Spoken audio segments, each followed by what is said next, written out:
Assalamualaikum, bagaimana kabarnya Bu Santi? Waalaikumsalam Pak Dullah. Alhamdulillah baik. Tapi ini saya ada sedikit masalah Pak Dullah. Apa itu? Saya kan ngajar kelas 6 Pak Dullah.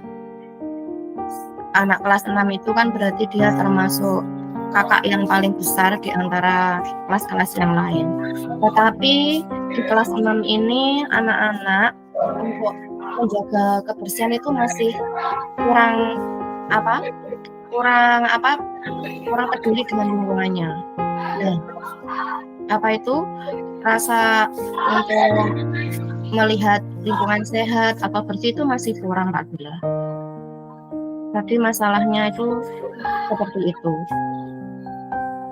Yang terjadi itu apa, Bu? Apa yang Ibu alami Yang terjadi itu pagi itu bersih, ya. Saya tuh berharap kalau pagi bersih sampai nanti akhir pembelajaran juga bersih. Biasanya itu saya temui membuang sampah itu di bangku, di dalam meja. Itu yang pertama. Yang kedua ada sobekan-sobekan kertas. Terus yang ketiga, mohon maaf Pak Dullah, di kertas saya itu kan masih pakai kapur tulis. Itu pasti ada potongan-potongan kapur tulis seperti itu. Terus juga ada bekas-bekas makanan di kelas berceceran, terus akhirnya kan kotor, menjadi kurang sedap dipandang, dan akhirnya sampai saya itu gimana ya anak-anak ini bisa peduli dengan lingkungannya. Itu Pak Dullah. jadi gitu Bu ya. Terus harusnya kalau menurut Ibu kondisi idealnya itu seperti apa yang Ibu inginkan? Di setiap kelas itu sebenarnya sudah ada tong sampah Pak Dullah. Tapi anak-anak itu tong sampah itu kan ada tutupnya ya. Yang saya temui anak-anak itu membuang sampah itu malah di atasnya tutup, tidak mau membukanya. Terus yang kedua itu mereka membuangnya di sela-sela pot tanaman, di taman seperti itu. Nah itu kan akhirnya kan menjadi kotor, menjadi pemandangan tidak sedap, dan jadi itu kurangnya kesadaran dari anak-anak.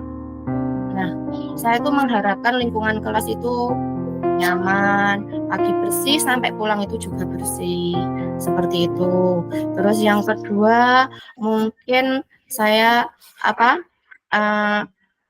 karena sudah ada regu piket, jika ada yang kotor mungkin siangnya dibersihkan lagi. Pengennya tuh seperti itu Pak Dullah. Terus selain itu saling mengingatkan di antara teman, mungkin lewat pengurus kelas jika ada temannya yang tidak mau atau membuang kotoran sembarangan, diingatkan, paling tidak seperti itu. Oh iya, tadi kata Ibu itu kurang adanya kesadaran Bu ya. Nah, selain kurang adanya kesadaran itu apa Bu kira-kira menurut Ibu penyebab lainnya itu ada enggak? Sepertinya anak-anak itu kurang paham akan pentingnya menjaga kebersihan Bapak. Kalau kita menjaga kebersihan kan berarti kita terhindar dari penyakit. Yang kedua terutama yang sampah-sampah di dalam bangku itu. Kan kalau ada nyamuk itu kan bisa menyebabkan DB. Yang kedua jika sampah-sampah itu atau berada di kelas kan menimbulkan kuman ya, dan akhirnya menyebabkan diare atau sakit perut. Nah, untuk untuk itu juga selain sakit, biasanya kalau terlalu lama di kelas ini yang paling sering itu makanan, terutama makanan yang basah itu nasi, kayak es, itu akhirnya bau Pak, bau. Jadi saat pembelajaran merasa kurang nyaman, seperti itu. Baik Bu. Jadi karena kurang nyaman, ya memang kan Ibu menggambarkan kondisi idealnya kan seperti itu ya. Kalau saya boleh tahu, mungkin kalau dinilai, misalnya rentang nilai antara 1 sampai 10, itu kondisi saat ini itu ada di level berapa, Bu? Kalau saya sebagai wali kelas, mungkin melihat kondisi kelas saya seperti itu berada di level, kalau kaki bersih yang kotor itu level 5, Pak. Seperti itu. Ya, karena ya sudah diingatkan, sudah seperti itu kok masih kotor. Jadi saya nilai 5 dulu untuk pemahaman saya kalau melihat kondisi kelas saya seperti itu. Oh gitu Bu ya, di level 5 Bu ya. Iya. Kemudian saya mau tanya Bu, untuk tadi ya mencapai kondisi ideal, ya, kondisi kelas yang bersih itu apa yang Ibu Arsanti harapkan? Yang saya harapkan mungkin di sela-sela pembelajaran atau mungkin di pembelajaran inti, saya ingin menampilkan video kreatif tentang dampak apa itu membuang sampah sembarangan, ya. Terus yang kedua mungkin adanya kesepakatan kelas agar anak-anak tidak membuang sampah di sembarangan. Jika ada tempat sampah ya dibuka tutupnya, tidak membuangnya di atas tutup. Yang kedua, kesadaran itu mungkin jika ada sampah yang berceceran, ya tanpa, mungkin itu bukan sampah kita, bukan sampah si anak A, ya kita saling mengingatkan untuk diambil, jadi biar saling peduli. Terus jika ada temannya tidak membuang sampah, diingatkan, terutama adik-adik yang di kelas 1 sampai 5 seperti itu. Dan apa? Mungkin juga membuat poster, Pak. Poster misalkan kebersihan sebagian dari iman. Jadi anak-anak digerakkan membuat poster. Poster itu bisa dipasang di mading, di kelas. Jadi poster-poster yang memotivasi seperti kebersihan sebagian dari iman, terus jagalah lingkunganmu. Atau perlu juga mungkin Pak, di kelas itu sebagai motivasi mungkin dilombakan kalau di kelas. Jadi nanti hasilnya yang kreatif mendapatkan motivasi atau penguatan, sehingga anak-anak, oh ternyata membuang sampah itu penting sekali, membuat lingkungan menjadi nyaman, enak dipandang, terus kita merasa betah, ya, dan tentunya tidak ada bau-bau yang kurang enak, ya. Jadi seperti itu, Pak. Baik Bu. Jadi kira-kira kan hal itu tidak hanya terjadi di lingkungan kelas saja Bu ya. Kemudian apa yang akan Ibu rencanakan ya dalam hal ini untuk mewujudkan kesadaran anak-anak di sekolah itu mau menjaga lingkungan ya, menjaga kebersihan di lingkungan sekolahnya, Bu. Ya. Karena saya sering melihat anak-anak membuat sampah di pot, di sela-sela taman, dan mungkin kadang Pak ya di sela-sela jendela itu saya malah mungkin di Santai Kepang kan ada juga rumah dinas ya, sampai kadang saya merasa nggak enak itu sampai sama penghuni yang rumah dinas itu disediakan tempat sampah ya. Nah, untuk hal tersebut saya mungkin melakukan diskusi dengan teman-teman yang ada di sekolah, baik itu Bapak Kepala Sekolah, rekan guru, bisa mengadakan lomba kebersihan. Ya, dengan adanya lomba kebersihan itu kan nanti ada yang kelasnya terbersih, nanti diberi motivasi, misalkan nanti yang juara pertama mendapatkan piala atau piagam kelas terindah atau kelas yang terbersih seperti itu. Terus selain itu juga mungkin bisa kolaborasi Bapak dengan DKLH ya, DKLH untuk nanti menjadi narasumber kepada anak-anak tentang pentingnya kebersihan. Dan ini kan sudah kurikulum merdeka ya di tempat saya dari kelas 1 sampai 6 mungkin dengan program P5 dengan mungkin mengambil tema gaya hidup berkelanjutan. Maksud saya dengan gaya hidup berkelanjutan tersebut berarti kan sampah-sampah itu bisa berfungsi. Contoh ya Bapak, contohnya tutupnya botol minuman. Nah, itu kan nanti bisa berfungsi sebagai hiasan dibentuk sebagai bunga, sebagai pot. Terus sekarang ada yang itu Pak, membuat pakaian dari sampah.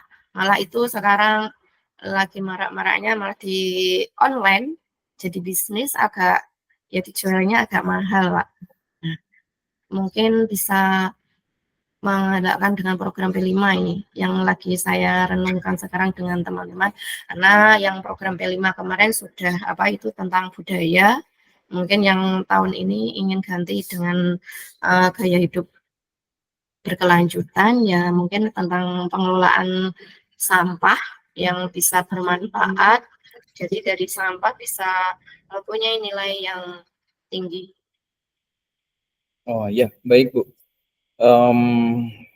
Itu program-program yang Ibu rencanakan.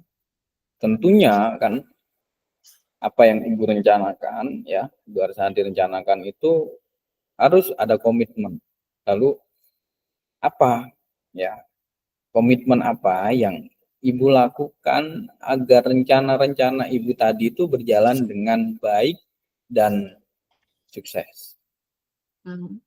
Ya, karena saya sebagai CGP sudah belajar tentang segitiga restitusi ya Pak ya. Yang salah satunya jika ada siswa yang melanggar, ya kita melakukan segitiga restitusi.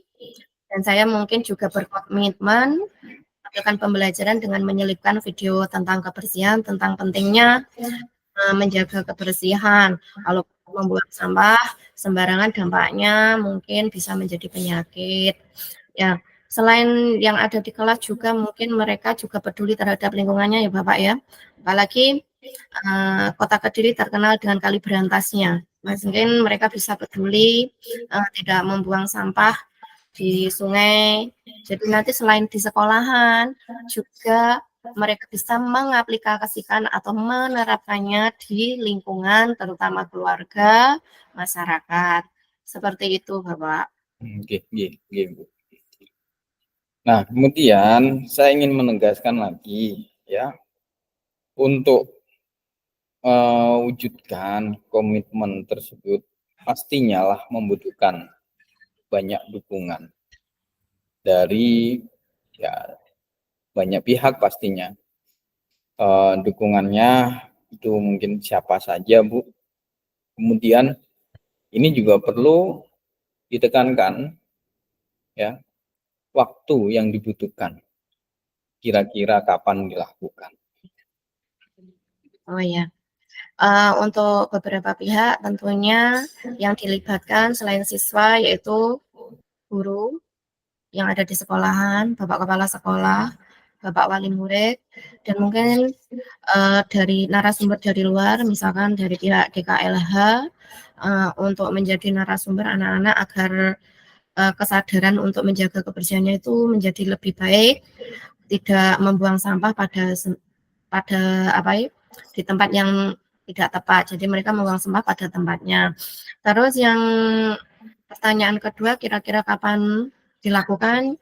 Ya secepatnya Bapak, mungkin dalam nanti sehari kedepannya akan segera berkolaborasi dengan beberapa pihak agar terwujudnya lingkungan yang nyaman, bersih sehingga sedap dipandang.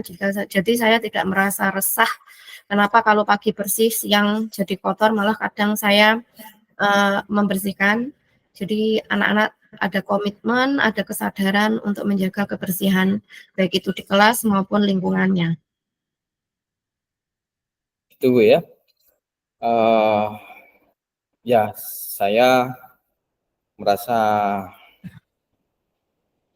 bangga dengan Ibu sudah mau berbagi cerita. Kemudian saya ingin tahu bagaimana menurut Bu Santi setelah proses coaching ini tadi.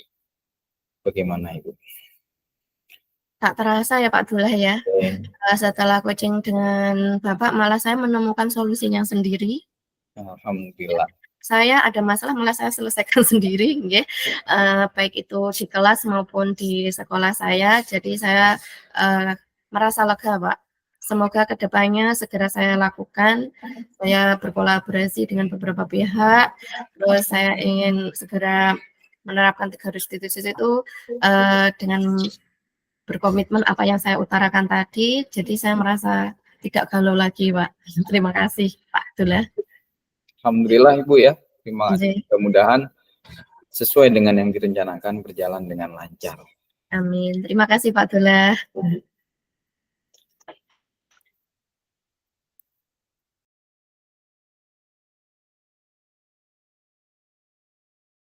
Assalamualaikum Pak Dullah.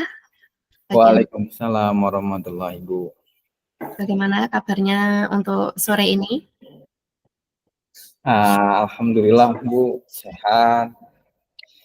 Tapi ada beberapa hal yang menjadi beban di pikiran saya, Bu. Jadi ada beberapa hal yang menjadi ganjalan di pikiran saya, Bu, yang belakangan ini. Oh begitu ya Pak. Kira-kira apa yang sedang mengganjal pikiran Pak Dullah? Kalau boleh tahu, kira-kira apa? Jadi gini Bu ya, saya di sekolah kebetulan menjadi tim literasi. Kemudian saya juga sebagai guru agama punya ide membuat program menulis cerita Islami, Bu. Ceris namanya. Yang rencananya nanti siswa menulis, kemudian kita bukukan menjadi sebuah karya. Tapi permasalahannya banyak siswa yang kurang antusias. Karena mereka lebih senang analisis cerita dari karya orang lain daripada harus menulis sendiri, Bu. Oh gitu ya Pak ya. Wah masalahnya menarik sekali ya Pak Dullah ya. Apa itu, anak-anak sulit diajak untuk menulis cerita, terutama cerita Islami. Ini menurut Pak Dullah apa ya, kok anak-anak sulit untuk membuat cerita Islami itu penyebabnya apa? Anak-anak itu bilangnya mereka kurang percaya diri. Terus kemudian takut kalau karyanya itu nanti dibully atau dijelek-jelekan. Gitu. Jadi apa yang pengakuan mereka, bahkan di antara mereka ada yang tidak pernah membaca cerpen, apalagi mau menulis. Jadi mereka merasa bahwa menulis itu sulit dan tidak bisa, Bu. Saya mengerti Pak, ya. Jadi mereka itu masih kurang rasa percaya diri yang pertama. Terus dan merasa nanti kan takutnya dihakimi sebelum mereka mencoba. Nah, menurut Pak Dullah kira-kira bagaimana untuk mengatasi hal tersebut? Iya, Bu. Saya awalnya berpikir bahwa tadi permasalahannya mereka harus lebih percaya diri dengan cara mungkin ya saya bisa punya inisiatif mendatangkan penulis muda yang nggak jauh-jauh lah di kota Kediri aja atau mungkin dari kalangan kampus yang secara usia mereka sama dengan siswa kami ya antara 15 sampai 25 tahun. Dengan begitu kan siswa bisa melihat mereka akan terinspirasi gitu. Harapan saya gitu bahwa menulis itu mungkin dan ya sangat mungkin sekali bisa dilakukan oleh anak-anak seusia mereka gitu. Ya. sangat menarik sekali ya Pak Abdullah ya untuk menginspirasi anak-anak apa tadi cerita tentang Islami, jadi tentang literasinya biar apa itu biar anak-anak itu termotivasi. Nah Pak Abdullah, dari tadi yang jenengan utarakan, kira-kira untuk program panjenengan itu kira-kira dilakukan kapan gitu? Ya, nanti saat pembelajaran berlangsung gitu kan. Jadi nanti rencana saya di awal tahun ajaran sesuai dengan tema materinya, karena di materi agama itu kan bicara tentang kehidupan, bicara tentang amal baik, amal buruk, itu biar mereka bisa menjalankan itu ya. Kita undang narasumbernya dan juga saya juga berencana untuk mengundang dari percetakannya juga gitu, bahwa mereka tahu tahap-tahapannya, jadi bisa menjadi satu produk gitu. Rencana saya gitu ya, di awal tahun ajaran nanti sampai di semester ganjil lah selesai dia sudah punya karya, paling enggak nanti mereka lulus bisa gitu Bu. Ya. Wah sangat menarik Pak Abdullah ya dengan ide-idenya Pak Abdullah. Nah Pak Abdullah, untuk membangun semangat literasinya anak-anak itu, kira-kira Pak Abdullah apa perlu apa itu perlu dukungan dari beberapa mungkin di lingkungan Bapak di sekolah Bapak, misalkan di apa di SMA gitu Pak? Iya, iya. Alhamdulillah Bu, saya juga karena tim literasi juga, saya berharap dukungannya pertama dari Bapak Kepala Sekolah pastinya, karena yang menentu kebijakan dan program itu kepala sekolah Bu.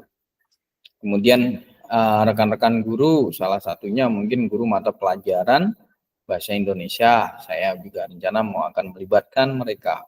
Dan banyak rekan-rekan guru yang lain atau mungkin dari pembina ekstra juga. Saya yakin kita bisa berkolaborasi agar literasi itu bisa terwujud di sekolah. Dan juga saya sedang menggandeng dari pihak perpustakaan sekolah. Rencana saya gitu. Iya. Nah, komitmen apa yang Pak Abdullah lakukan agar rencana yang Bapak lakukan itu bisa berjalan dengan lancar dan sesuai harapan? Komitmen yang pertama, saya punya rencana itu, jadi anak-anak ya, siswa-siswa kami kita buatkan jadwal, kita susun tuntutan waktunya, mereka kapan menulisnya, kemudian setelah menulis nanti dieditkan, ya 1 minggu, 2 minggu berjalan, setelah itu nanti sudah diedit, jadi 1 bulan mereka harapannya sudah masuk percetakan. Komitmen itu juga berjalan dengan dukungan kepala sekolah dan rekan-rekan guru yang lain. Mereka nanti bisa berkonsultasi dengan guru-guru. Harapan kami begitu. Jadi komitmen bersama lah, bahwa karya itu nanti tidak tidak membebankan atau memberatkan bagi siswa. Jadi harapannya anak-anak mau dan ingin mencoba itu. Ya, keren sekali Pak ide panjenengan yang Pak Abdullah sampaikan. Nah, untuk mencapai komitmen itu tentunya mungkin ada beberapa hambatan ya. Kira-kira untuk mengatasi tersebut bagaimana? Atau untuk mewujudkan agar komitmen tersebut tercapai? Iya Bu, yang menjadi kekhawatiran saya itu anak-anak kalau tidak dikawal, didampingi nanti ya mereka beralasan. Jadi itu ya bagian dari kekhawatiran dan ini bisa jadi hambatan. Beberapa anak-anak yang antusias sebenarnya sudah saya dorong untuk ayo dong temannya diajak, dibantu. Atau kalau ada masalah-masalah atau bingung mencari referensi atau sekiranya perlu dukungan-dukungan ya kami sebagai guru bisa memberikan jalan gitu.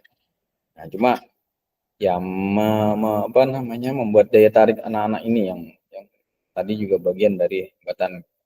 Mudah-mudahan juga nanti ada dukungan program dari sekolah, mungkin apresiasi biar setelah jadi tercetak karya anak-anak itu mungkin bisa dipamerkan Bu dalam pekan literasi yang diadakan Dinas Pendidikan, itu kan mereka semakin semangat gitu. Gitu Bu. Bagus sekali untuk menumbuhkan semangat literasi anak-anak di SMA 8 Kota Kediri ya. Saya sangat salut dengan ide-ide yang disampaikan Pak Dullah. Nah, Pak Dullah, dari pertemuan yang hari ini, kira-kira yang Pak Dullah rasakan apa setelah kita melakukan coaching ini? Alhamdulillah sekali, saya bersyukur bisa mengungkapkan ini pada Bu Santi. Jadi ternyata tanpa saya sadari bahwa oh iya ternyata saya bisa menyelesaikan itu. Jadi permasalahan-permasalahan yang awalnya ada di dalam pikiran saya dan kekhawatiran saya mungkin ini bisa jalan atau tidak, padahal tujuannya bagus sekali bahwa literasi itu sangat penting bagi anak-anak kami. Itu ternyata setelah saya konsultasikan dengan Santi itu bisa menemukan jalan keluar sendiri. Alhamdulillah, saya syukur bisa menemukan mana langkahnya, kemudian apa bentuk komitmennya, dan kapan harus kita eksekusinya. Saya karena juga turut senang Pak, karena Bapak sudah bisa merasa mungkin senang, lega. Semoga kedepannya program yang Bapak rencanakan bisa berjalan dan semoga literasi yang ada di program literasi yang ada di sekolah Bapak juga berjalan dengan baik. Begitu ya Pak Dullah? Ya Bu, terima kasih banyak Bu Santi sudah mau mendengarkan unek-unek saya, keluh kesah saya. Jadi ternyata pertanyaan-pertanyaan Ibu tadi bisa membangun semangat dan memunculkan ide-ide jalan keluar saya. Yang selama ini kadang saya pun bingung harus bercerita kepada siapa itu. Ya, alhamdulillah. Saya sudah menemukan jalan keluar dan saya sekarang sudah lebih plong, saya lebih percaya diri nanti bisa terselesaikan program-program yang tadi saya rencanakan. Bu. Sama-sama Pak Dullah, semoga sukses selalu. Alhamdulillah, terima kasih Ibu. Saya akhiri ya Pak Dullah ya. Ya. Assalamualaikum. Waalaikumsalam warahmatullahi wabarakatuh.